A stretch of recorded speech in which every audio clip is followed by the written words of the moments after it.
ರವಿಯ ರಾಶಿಯಲ್ಲಿ ಹೊನ್ನರಶ್ಮಿಯಲ್ಲಿ ಜನಿಸಿತೊಂದು ರೂಪ, ಬೆಳಗಿನ ಚೆಲುವೆ ಸುಳಿದಳು, ಬಳುಕುತ ಇಳೆಗೆ ಇಳಿದಳು.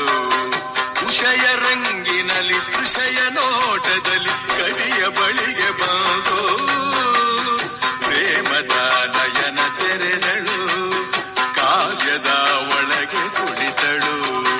ಕಲಕಲಗೊಂಡವು ತ್ರಿಪದಿ ಪದಗಳು, ಪರವಶಗೊಂಡವು ಸಕಲ ರಸ